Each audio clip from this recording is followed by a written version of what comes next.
أعوذ بالله من الشيطان الرجيم. بسم الله الرحمن الرحيم. وما أرسلنا من قبلك إلا رجالا نوحي إليهم فاسألوا أهل الذكر إن كنتم لا تعلمون. بالبينات والزبر وأنزلنا إليك الذكر لتبين للناس ما نزل إليهم ولعلهم يتفكرون. أفمن الذين مكروا السيئات أن يخسف الله بهم الأرض أو يأتيهم العذاب من حيث لا يشعرون. صدق الله العظيم. وما أرسلنا من قبلك إلا رجالا نوحي إليهم. اور ہم نے آپ سے پہلے بہت سارے مردوں میں رسول بھیجے، ان کی طرف میں نے وحی کی. فَاسْأَلُوا أَهْلَ الذِّكْرِ إِن كُنتُمْ لَا تَعْلَمُونَ. اہل ذکر، عقل والو پوچھ لو، کتاب والو پوچھ لو اگر تم کو نہیں معلوم ہے. بالبینات والزبر، واضح نشانیاں اور اوراق دیے تھے، اور ہم نے ان کی طرف وحی کی تھی تاکہ لوگوں کے لیے واضح طور پر بیان کر دی وہ چیز جو آپ کی طرف نازل کی گئی. وَلَعَلَّهُمْ يَتَفَكَّرُونَ، شاید کہ لوگ غور و فکر کریں. بھائی اور بزرگوں، گزشتہ مجلس میں صحابہ کرام رضوان اللہ عنہم اجمعین کی ہجرت اور ان کی بے مثال قربانیوں کا ذکر کیا گیا تھا، جس میں یہ بتایا گیا تھا کہ ایمان اور اسلام کے خاطر کچھ ایسے مومنین جو لوگ اپنے گھر بار وطن سب چھوڑ کر، یعنی ہجرت کر کے صرف اور صرف اللہ اور اس کے رسول کے لیے کام کیے، ایسے لوگوں کے لیے دنیا میں بھی بھلائیاں ہیں اور آخرت میں بھی بھلائیاں. یہ وہ لوگ تھے جن کو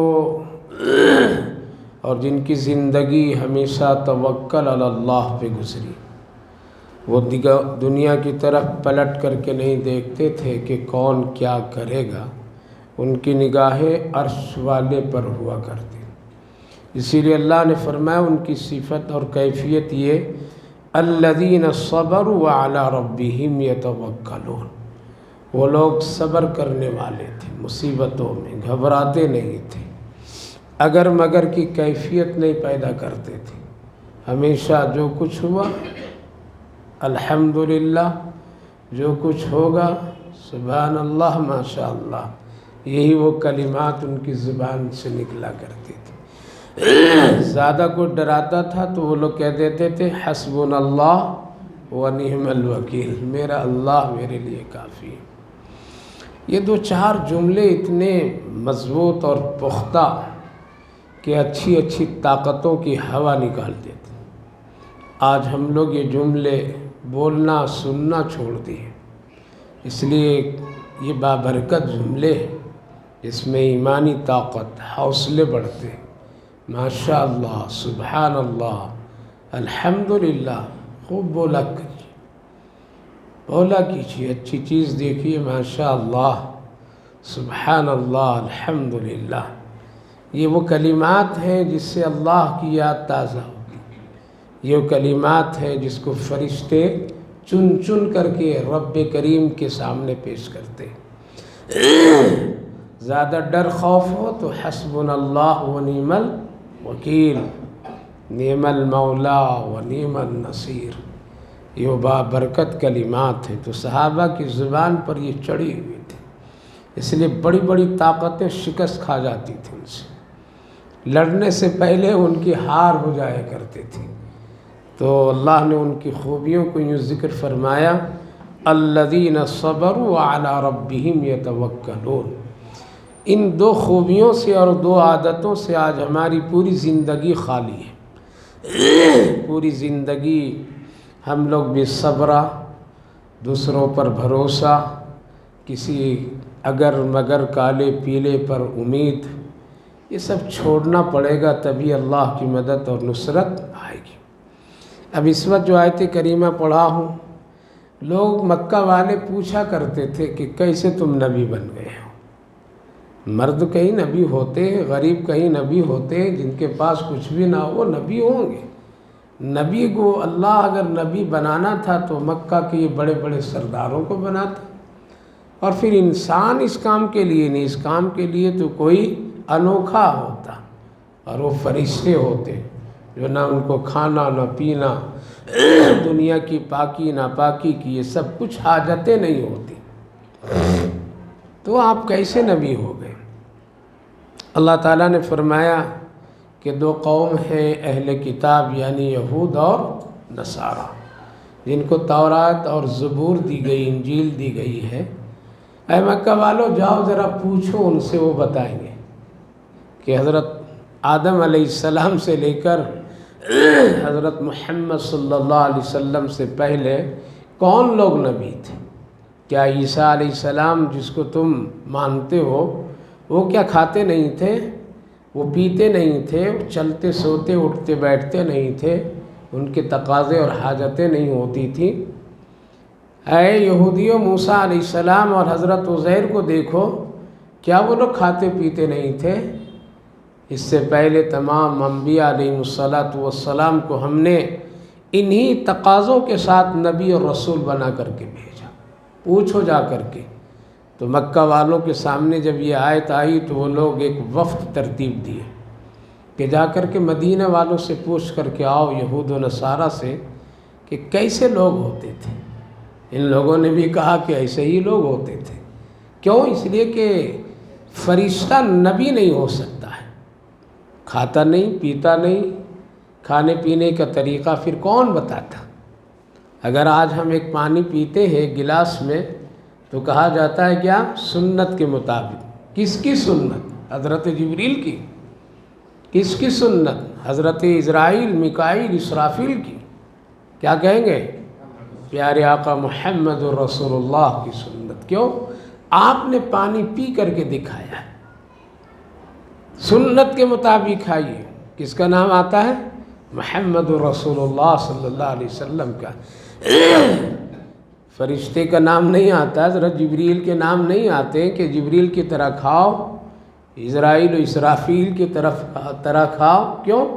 ان لوگ کھاتے پیتے نہیں تھے۔ تو انسانوں کے لیے اللہ نے نبی اور رسول کو بھیجا تو ان کے سارے تقاضوں کے ساتھ بھیجا تاکہ آپ بتلائیے۔ اسی لیے اللہ تعالیٰ نے فرمایا فَاسْأَلُوا أَهْلَ الذِّكْرِ، عقل مندوں سے پوچھو جا کر کے جن کو میں نے کچھ علم دیا ہے، کتاب دی ہے، وہ بتائیں گے مسئلہ صاف صاف اگر تم نہیں جانتے ہو۔ یہ ایک آیت ہے میرے بھائی بزرگوں، اس پر بہت مسائل علماء کرام لکھتے ہیں۔ فَاسْأَلُوا أَهْلَ الذِّكْرِ، یہ جو ہم چار مسلک جو سنتے ہیں نا، حضرت امام ابو حنیفہ، حنفی، شافعی، مالکی، حنبلی سنتے ہیں نا، یہ چار مسلک یہ یہیں سے ثابت ہے۔ فَاسْأَلُوا أَهْلَ الذِّكْرِ، تم اگر نہیں جانتے ہو تو علم والوں سے پوچھو۔ کس سے پوچھو؟ علم والوں سے پوچھو۔ اسی سے کیا ہے؟ تقلید ثابت ہے۔ کس سے؟ تقلید ائمہ۔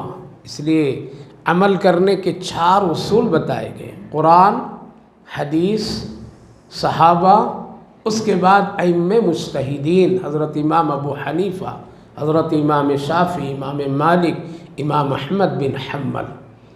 یہ ہے مسلک، لیکن اس کا پورا اور پوری جڑ اور پورا طاقت کہاں سے ملتی ہے؟ حضرت محمد الرسول اللہ صلی اللہ علیہ وسلم.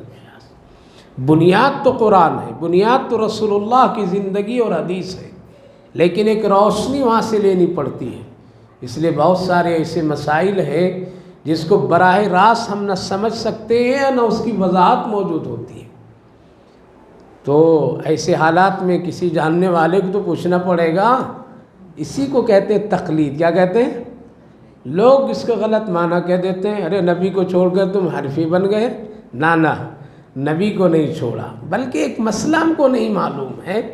وہ قریب زمانے سے دیکھے ہیں، صحابہ سے وہ ملے ہوئے لوگ ہیں، تابعین سے لوگ ملے ہوئے ہیں، ان کو پورا اندازہ ہے، وہ بتا رہے ہیں. تو ہم کہتے ہیں کہ یہ مسئلہ کس سے معلوم ہوا مجھے؟ حضرت امام ابو حنیفہ علیہ رحمہ سے، حضرت امام شافعی علیہ رحمہ سے، حضرت امام مالک علیہ رحمہ سے، حضرت امام احمد بن حنبل سے، فلاں علماء سے. لہٰذا اس کو کہتے ہیں تقلید. گمراہ نہیں، بلکہ اس کے لیے بڑے بڑے علماء بھی کیا کرتے تھے؟ تقلید کرتے تھے. وہ اپنے سے کوئی رائے قائم نہیں کرتے تھے. فَاسْأَلُوا أَهْلَ الذِّكْرِ، تم کو اگر کوئی مسئلہ نہیں معلوم ہے تو کس سے پوچھو؟ اہل علم سے پوچھو. خود ہی مت بن جاؤ، بلکہ پوچھو، حل کرو. اس لیے بہت سارے ایسے مسائل ہیں جس کی وضاحت قرآن کریم میں نہیں ہے. کچھ ایسے مسائل ہیں میرے بھائیو بزرگوں کہ بظاہر حدیث پاک پر عمل ہی نہیں کر پاتے، اور اگر عمل کرنے لگے تو مشکل ہو جائے گا. ایک واقعہ سناتا ہوں. حدیث بالکل صحیح، صاحب مشکات بخاری شریف کے حوالے سے، ابو داؤد شریف کے حوالے سے، ترمذی شریف کے حوالے سے، بہت ساری حدیث کی کتابوں سے حدیث نقل کرتے. کیا نقل کرتے؟ نبی کریم علیہ السلام کے زمانے میں ایسا ہوتا تھا کہ اگر کوئی میت کو جنازہ آتا تھا رسول اللہ صلی اللہ علیہ وسلم کے پاس، تو آپ پوچھتے تھے کس کا جنازہ ہے؟ لوگ بتاتے تھے فلاں. پھر آپ پوچھتے تھے کہ کیا اس پر کسی کا قرض تو نہیں ہے، قرضہ تو نہیں ہے؟ اگر کہہ دیا جاتا تھا کہ قرضہ نہیں ہے تو آپ نماز جنازہ پڑھا دیتے. ایک واقعہ ایسا ہوا کہ رسول اللہ صلی اللہ علیہ وسلم کی خدمت میں ایک جنازہ آیا. آپ نے پوچھا اس پر قرض ہے کیا؟ لوگوں نے کہا یا رسول اللہ کوئی قرض نہیں ہے. آپ نماز جنازہ پڑھا دیں. پھر ایک جنازہ آیا، آپ نے پوچھا کس کا ہے، کون ہے، کیا اس پر قرض ہے؟ لوگوں نے کہا کہ ہاں یا رسول اللہ اس پر قرض ہے. کتنا ہے؟ 3 دینار ہے. کتنے؟ کہا کہ اس کے ترکے اور اس کے جو چھوڑا انہوں نے مال وہ کتنا ہوگا؟ کہا کہ ہم لوگ حساب کتاب لگا لیے تو وہ بھی 3 دینار باقی. کتنے؟ تو 3 دینار سے کیا ہوگا؟ قرضہ ادا ہو جائے گا. کہا کہ پھر تو میں نماز جنازہ پڑھا دیتا ہوں اور وہ 3 دینار سے ان کا کیا کرو؟ قرضہ ادا کرو. وارثین نے کہا جب لوگ کوئی مرتے تھے تو یہ گھر والوں کی فکر ہوتی تھی. کیا ہوتی تھی؟ گھر والوں کی فکر ہوتی تھی کہ میرا مرنے والا کہیں مقروض ہو کر کے تو نہیں جا رہا ہے. اس لیے دیکھتے تھے کہ اگر ہے تو دیکھو کیا کہا ہے، کیا ہے، کیا چھوڑ رہا ہے، تاکہ جنازہ پڑھانے سے پہلے، دفن سے پہلے، تدفین سے پہلے اس کے قرضے ادا کر دیے جائیں. اب تو وارثین چھپا دیتے ہیں، کاغذ مٹا دیتے ہیں، تو اس کو ضائع کر دیتے ہیں، کسی کو معلوم نہ ہو پائے، تاکہ کوئی حصے دار نہ کھڑا ہو جائے. مر گیا جائے. اب اس کے مردے پر کتنی مٹی ڈال دو یہ سمجھے، ہم کو کیا اس سے لینا دینا ہے. آج کے مسلمان کا حال تو یہی ہے نا. لیکن پہلے کے لوگ ایمان والے تھے، وہ خود بھی صاف رہتے تھے اور جانے والے کو بھی صاف رخصت کرتے تھے. اس لیے پہلے معلوم کرتے تھے، اسی لیے لوگ وصیتیں لکھا کرتے تھے، حساب کتاب لکھا تھا، دینے لینے کے ایک معاملات ہوتا تھا. اب کچھ نہیں. اگر کسی کو دو اور کہو کہ ذرا لکھ لو، کیا بھائی ہم پر بھروسہ آپ کا نہیں ہے کیا؟ اتنا بھی یقین نہیں ہے؟ یہی تو کہتے ہیں، کیا بھروسہ نہیں ہم پر؟ جبکہ اللہ نے فرمایا جب تم لین دین کرو تو کیا کرو؟ لکھ لو۔ قرآن کریم میں سب سے بڑی آیت، نہ نماز کے بارے میں، نہ روزے کے بارے میں، نہ حج کے بارے میں، نہ زکوٰۃ کے بارے میں، سب سے جو بڑی آیت ہے سورہ بقرہ میں وہ کون سی آیت ہے؟ لین دین کے بارے میں۔ یا ایھا الذین آمنوا اذا تداینتم بدین الی اجل مسمی فاکتبوا ولیکتب بینکم، جب تم لینا دینا آپس میں کرو تو دونوں لکھا پڑھی کر لیا کرو۔ سب سے بڑی آیت۔ تو پہلے کے لوگ رکھتے تھے ایسا، اب لوگ مٹا اٹا دیتے ہیں تاکہ نہ جانے کوئی، اور اگر آ جائے کوئی دیا تھا ہمیں کیا معلوم بھائی دیے تھے میرے باپ کو یا نہ دیے تھے، وہ جانے تم جانو۔ ان کے نام پر میں دعوتیں کر لیتے ہو لیکن قرضہ نہیں ادا لوگ کرتے، ان کے نام پر میں بریانی کھلا دیتے لیکن قرضہ ادا نہیں کرتے، ہے یا نہیں؟ ابھی جنازہ اٹھا نہیں، اس سے پہلے بریانی کھا رہے ہیں لوگ، لیکن اس پر کتنا قرضہ ہے کسی کو فکر نہیں، کس کا لے کر کے جا رہا ہے کسی کا چھوڑ کر کے جا رہا ہے فکر نہیں۔ حالانکہ علماء کرام لکھتے ہیں کہ پہلے اس کا حل کرو بعد میں کھانا پینا کرو۔ تو آقا کریم صلی اللہ علیہ وسلم پوچھتے تھے قرضہ ہے؟ نہیں، آؤ پڑھا دو۔ قرضہ ہے؟ ہاں ہے۔ ادائیگی کی شکل؟ ہاں اتنا ہے، ادا کر دو گے؟ ٹھیک ہے چلو پڑھا دیا۔ ایک جنازہ آیا، آپ نے پوچھا 3 دینار، 3 دینار پڑھا دیا۔ تیسرا ایک جنازہ آیا، آپ نے پوچھا اس پر قرض؟ کہا کہ ہاں اس پر قرض ہے۔ ترکے میں کچھ؟ کہا کہ کچھ بھی نہیں چھوڑا یار۔ کہا کہ میں نہیں پڑھاؤں گا، اے صحابہ تو ہی پڑھ لو اس اللہ۔ یہ حدیث ہے صحیح، اس پر آج عمل ہے؟ آج اگر اس حدیث پاک پر عمل کر لیا جائے 70% مسلمان کا جنازہ کا نماز نہیں ہوگا۔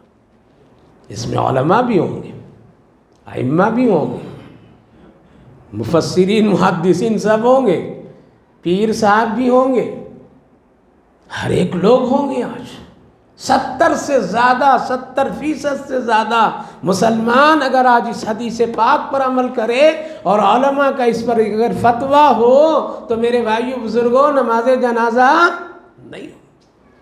کوئی اس سے لیا ہے، کوئی اس سے لیا ہے، کوئی لون 10 سال کا لے کر کے بڑی بڑی بلڈنگیں بنا رہا ہے، یہ بھی تو قرضہ ہے،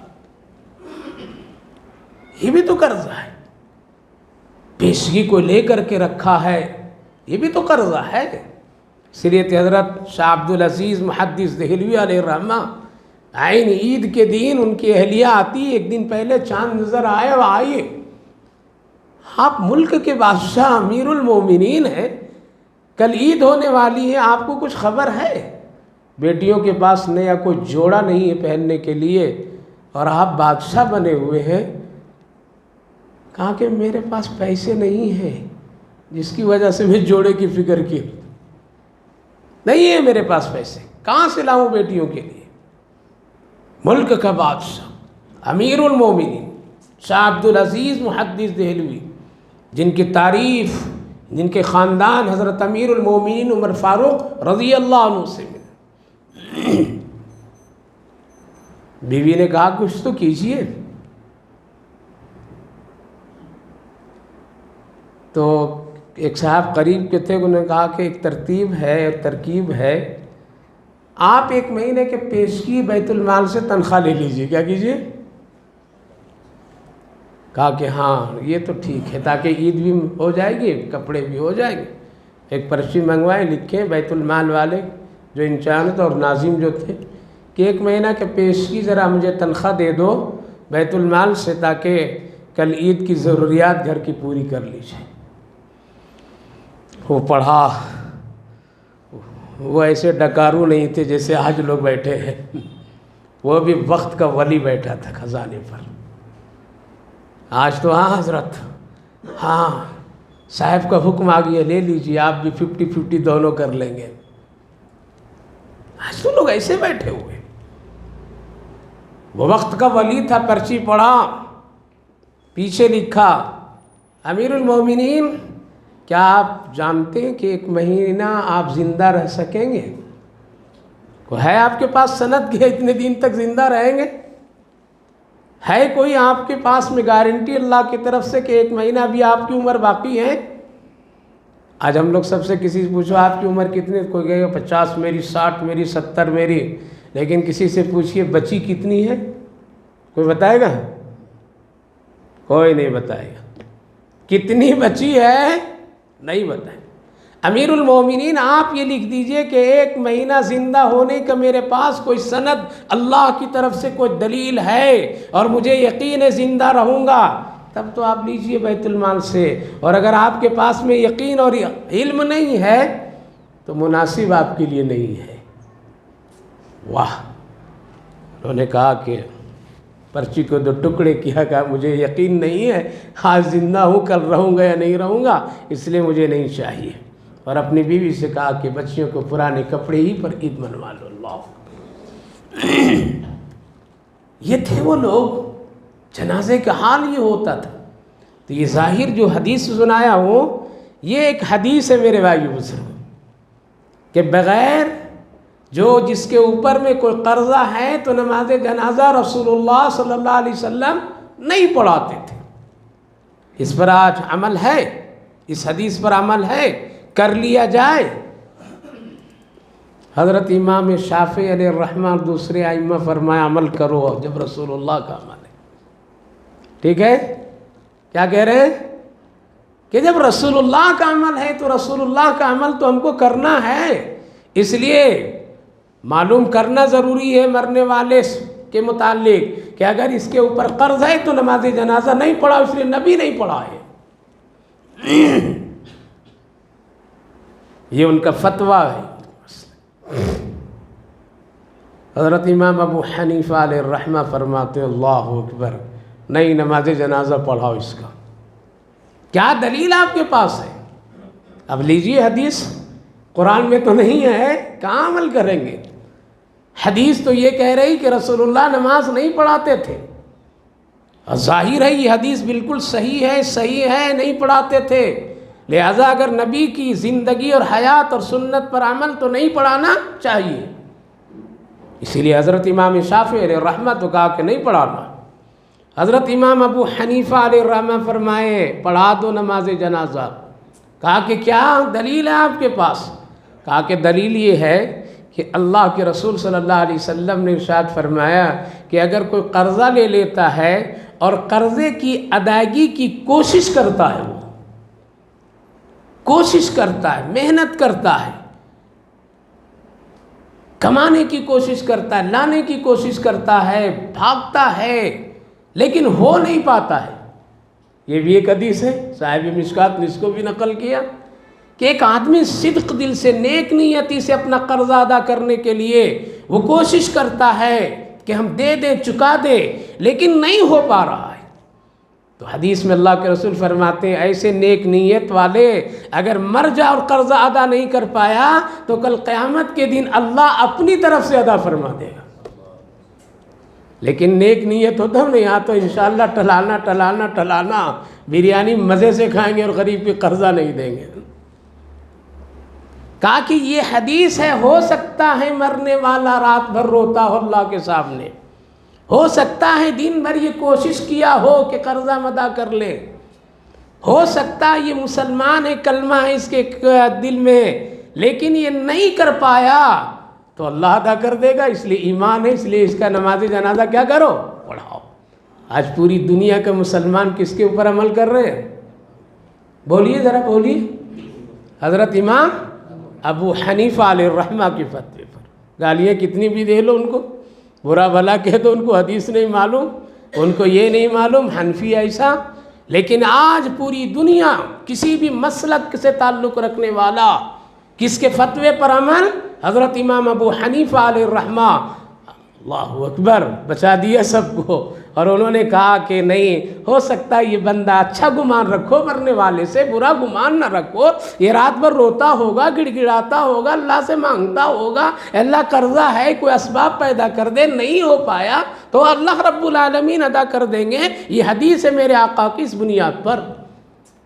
کیا پتہ چلا کہ اگر ایک مسئلہ قرآن میں نہیں ہے، ایک مسئلہ حدیث سے نہیں ہو پا رہا ہے عمل تو کہاں ہے نہ پڑے گا؟ صحابہ کے دربار پر، وہاں بھی یہ مسئلے کا حل نہیں۔ صحابہ کرام رضوان اللہ عنہم اجمعین بھی وہ بھی پوچھا کرتے تھے قرضہ ہے، یہاں تک کہ اگر کوئی بے نمازی کے نماز جنازہ اور یہ کیفیت ہوتی تھی تو ان کے بھی جنازے نہیں پڑھے جاتے تھے۔ حضرت شاہ عبد القادر جیلانی علیہ الرحمہ فرماتے ہیں اگر بے نمازی کا جنازہ ہو تو مت پڑھو، جس نے نماز ہی نہیں کبھی زندگی میں پڑھا اس کا حق نہیں ہے کہ اس کا جنازہ پڑھا کر کے اس کو دفن کیا جائے۔ تو عمل کس پر؟ ائمہ مجتہدین اہل علم۔ اسی لیے اپنی 2-4 حدیثوں کی بنیاد پر محدث نہیں بن جانا چاہیے کہ ہم کو سب کچھ ہے اور میں حدیث کا پکا سچا ہوں یہ ہوں۔ میرے بھائی بزرگوں، گمراہی کے سوا اور کچھ بھی ہاتھ نہیں لگے گا۔ اس لیے علماء سے پوچھنا ضروری ہے، اہل علم سے مسئلہ معلوم کرنا ضروری ہے، تبھی صحیح راہ پر چل سکتے ہیں، تبھی ہدایت کے راستے پر چل سکتے ہیں، ورنہ کہاں بھٹک جائیں گے اور نفس کہاں بھٹکا دے گا پتہ بھی نہیں چلے گا۔ اس لیے اللہ فرما رہا ہے فَاسْأَلُوا أَهْلَ الذِّكْرِ إِن كُنتُمْ لَا تَعْلَمُونَ۔ اے لوگو، اے عقل والو، اے ذکر والو، اے کتاب والو، اگر تم کو کوئی مسئلہ معلوم نہیں تو کس سے معلوم کرو؟ علم والوں سے معلوم کرو۔ اسی لیے تو حضرت امام ابو حنیفہ علیہ الرحمہ سے کسی نے پوچھا تھا اتنا بڑا امام آپ کیسے بن گئے؟ آگے جو کچھ مجھے معلوم نہیں وہ ہر کس و ناقص سے میں معلوم کرتا تھا، میں شرماتا نہیں تھا، نہیں شرماتا تھا کہ کون ہے کس حیثیت کا ہے، اپنا ہے یا غیر ہے، نہیں۔ اس لیے ایسے لوگوں سے بھی آپ نے مسئلے پوچھے دنیاوی معاملات کے بارے میں جس کا مذہب سے کوئی بھی تعلق نہیں تھا۔ ایک بنگید نے جس سے مسئلہ آپ نے پوچھا، اللہ اکبر، اور اتنے خوش ہوئے کہ جب بھی آپ اس کے گھر کے طرف سے جاتے تھے تو گھوڑے سے نیچے اتر جاتے تھے۔ لوگ پوچھتے تھے یہاں آ کر کے کیوں اتر جاتے ہیں؟ تو آپ فرماتے تھے یہ میرے ایک مسئلے کا استاد کا گھر ہے، اس کی عزت احترام میں اتر جایا کرتا ہوں۔ تب علم آتا ہے، علم ایسے نہیں آ جائے گا۔ نماز آپ کی صحیح نہیں ہوگی جب تک کہ آپ امام سے عقیدت نہیں رکھیں گے۔ میری نصیحت اس وقت تک کہ آپ کے دلوں میں نہیں اتریں گے جب تک کہ آپ ہم سے عقیدت نہیں رکھیں گے، چاہے ہم کتنا بڑا گنہگار کیوں نہ ہو۔ آپ کے بغانوں میں دلوں میں ہدایت کی باتیں نہیں جائیں گی جب تک کہ خطیب سے آپ کی محبت نہیں ہوگی۔ اب تو نفرت لے کر کے بیٹھتے ہیں تو کہاں سے وہ نصیحتیں آئیں گی اندر اور کہاں دل پاک ہوگا؟ اس لیے میرے بھائی بزرگوں، علم والوں کی قدر کرنی چاہیے۔ کس کی؟ علم والوں کی قدر کرنی چاہیے، علم کی جگہوں کی قدر کرنی چاہیے۔ آج مدارس پر حملے ہو رہے ہیں، علماء پر ہو رہے ہیں، آپ ہم اطمینان سے ہیں یہ عام مولویوں کا مسئلہ ہے، مدرسہ ہے مولویوں کا مسئلہ ہے، ہم کو اس سے کیا لینا دینا ہے؟ اگر یہ سوچ کر کے بیٹھ جائیں گے اور اللہ سے مدد اور نصرت نہیں مانگیں گے تو یاد رکھیے کل آنے والی نسلوں کا نماز جنازہ پڑھانے والا کوئی نہیں ہوگا۔ اس لیے علم والوں کی قدر کیجیے۔ اللہ فرمائے فَاسْأَلُوا أَهْلَ الذِّكْرِ إِن كُنتُمْ لَا تَعْلَمُونَ بِالْبَيِّنَاتِ وَالزُّبُرِ وَأَنزَلْنَا، ہم نے جو وحی کی ہے لوگوں کے طرف اس لیے تاکہ لوگوں کو واضح مسئلے بتا دیں، واضح دین کی بات بتا دے۔ أَفَأَمِنَ الَّذِينَ مَكَرُوا السَّيِّئَاتِ أَن يَخْسِفَ اللَّهُ بِهِمُ الْأَرْضَ۔ بڑی عجیب 3 آیت بڑی ہوئی، غور سے سنیے۔ کیا غیر غلط گناہ بری تدبیریں کرنے والے کیا اطمینان ہیں؟ اللہ فرما رہا ہے، اپنی زبان میں بول رہا ہوں، قرآن کی مفہوم۔ کیا ایسے لوگ جو لوگ بری تدبیریں کرتے ہیں، غلط تدبیریں کرتے ہیں، غلط سوچ کرتے ہیں، گناہ کرتے ہیں، کیا وہ لوگ مطمئن ہو گئے اللہ سے؟ ان یخسف اللہ بہم الارض، کیا اس بات سے مطمئن ہے کہ اللہ ان پر زمین نہیں دھسائے گا، زلزلے نہیں لائے گا؟ کیا مطمئن ہو گئے؟ تم تدبیر کرتے رہو اللہ کے خلاف، اللہ کے رسول کے خلاف، اسلام کے خلاف، اسلام والوں کے خلاف، قرآن کے خلاف، اہل علم کے خلاف تدبیریں، سازشیں، گناہ، فتنے کرتے رہو، کیا تم مطمئن ہو کہ زمین اللہ دھسائے گا نہیں؟ اللہ فرما رہا ہے ان یخسف بہم او یاتی بہم العذاب، یا کوئی اللہ اسی جگہ سے عذاب لا دے جہاں تم کو اس کا شعور بھی نہ ہو۔ لاتا ہے نہیں لاتا؟ رات میں بڑی اطمینان سے سویا اور بارش ایسی ہوئی کہ سب بہہ گئے. کیا ہوا؟ ایسا لایا اللہ کی کسی کو خبر بھی نہیں تھی کہ ایسا ہوگا. کسی کو پتہ بھی نہیں تھا کہ یہ بہنے اور زلزلے اور یہ سیلاب کی کیفیت ہوگی.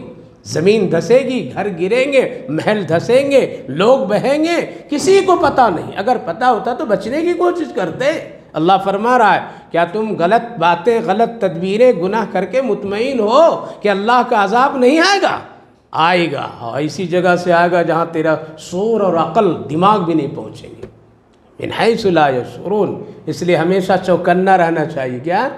ہمیشہ چوکنا رہیے، ہمیشہ اللہ سے ڈریے، اللہ کی رحمت سے امیدوار بن کر کے رہیے.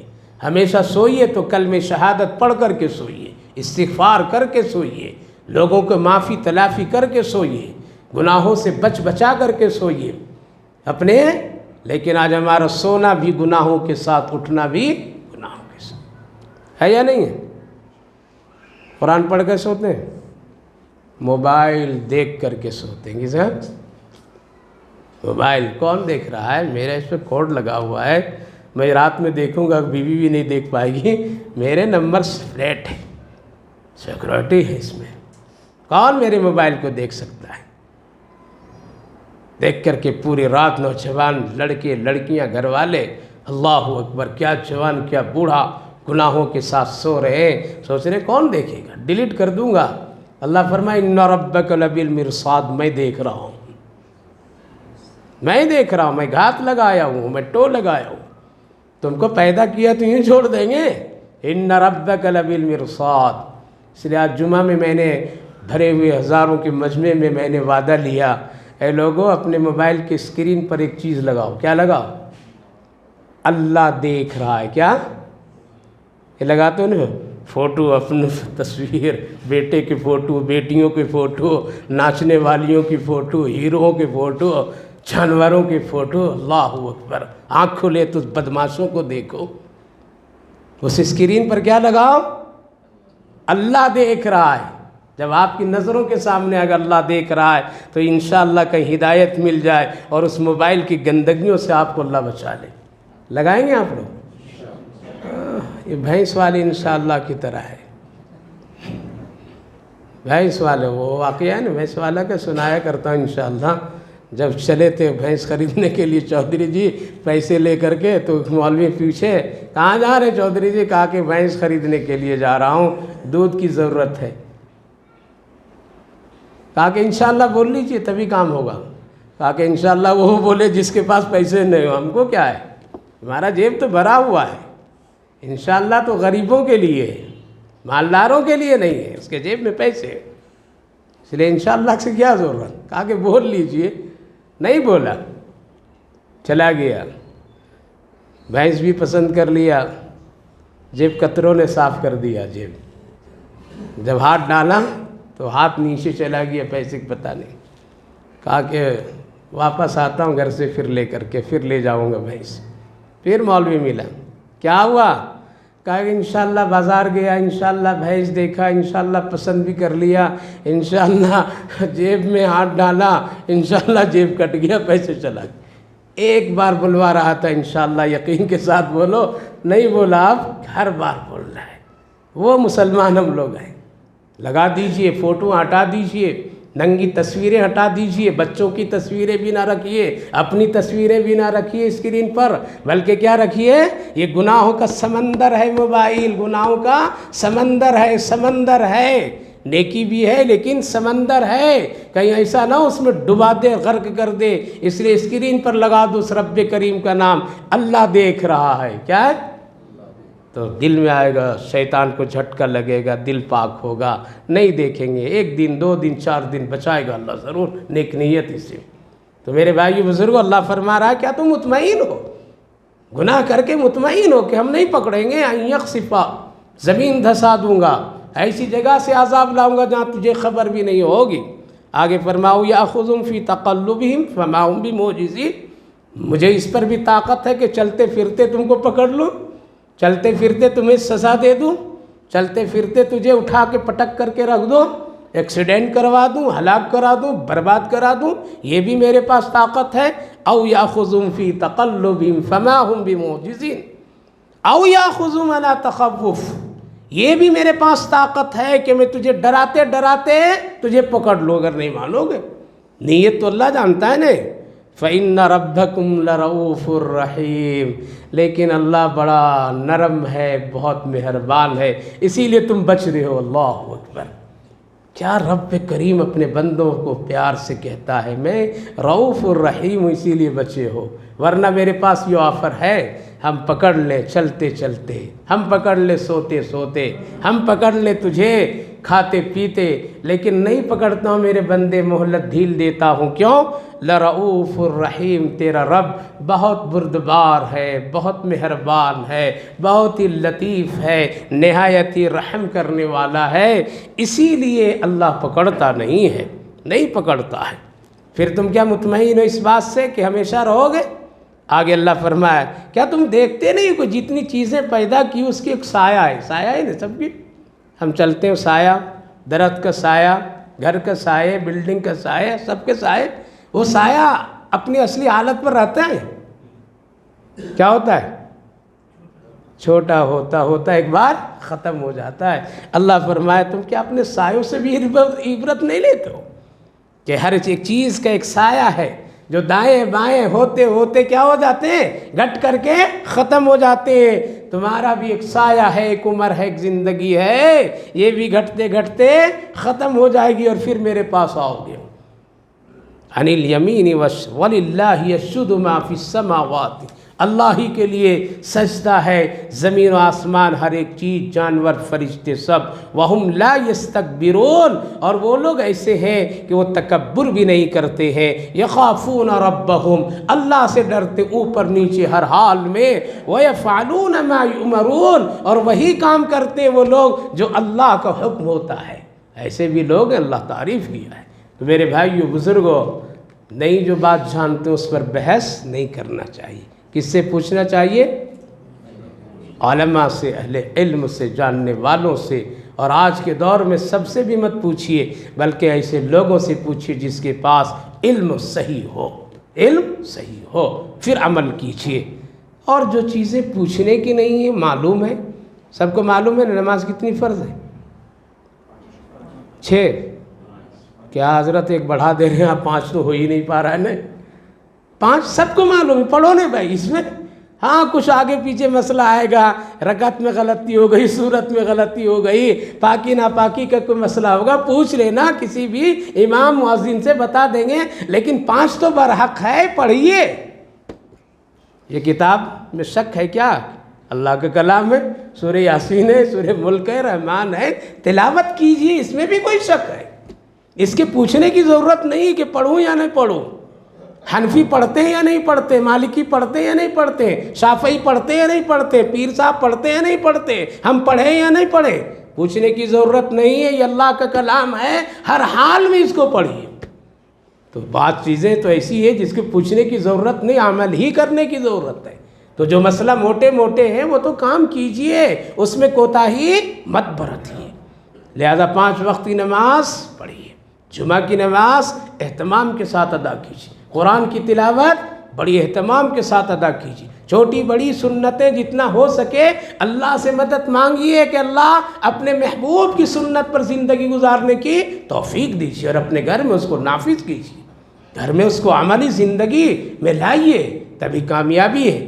ماں باپ کی خدمت، بیوی کے حقوق، بچوں کی صحیح تربیت، اس میں پوچھنے کی ضرورت ہے کہ امام ابو حنیفہ سے پوچھیں گے ان کے مسلک سے بیوی کی خدمت کیسے کرنا، باپ کی خدمت کیسے کرنا، یہ تو اللہ بتا دیا ہے بھائی، نبی بتا دیے، کرو ٹھیک سے رہو، اچھے انسان بن کر کے رہو۔ تو میرے بھائی بزرگوں، موٹے موٹے مسائل پر زنا حرام ہے، سب کو معلوم ہے، مت کیجیے، بدکاری مت کیجیے، گانے مت سنیے، فیش ٹی وی فلمیں مت دیکھیے، یہ سب تو جانتے ہیں۔ لہذا برے اعمال سے جب بچیں گے تو صحیح اعمال کی توفیق ہوگی۔ برتن سے ناپاک پانی نکالیں گے تبھی اس میں پاک پانی ڈال سکتے ہیں۔ کنویں سے گندے پانی کو نکالیں گے تبھی صاف پانی آ سکتا ہے۔ جب تک زندگی کو پاک نہیں کریں گے نیکیوں کی توفیق نہیں ملے گی۔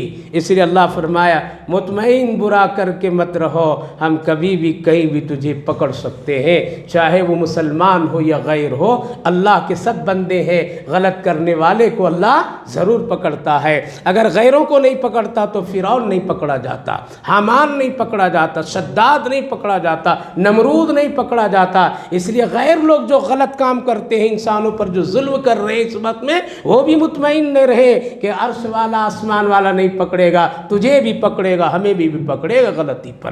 اس لیے میرے بھائیو بزرگوں، نیکی کے کام کیجئے، علماء کی صحبتیں اختیار کیجئے، نیک نیتی اور نیک نیتوں ارادوں کے ساتھ زندگی گزاریے۔ اللہ آپ کو بھی توفیق دے، ہمیں بھی توفیق دے۔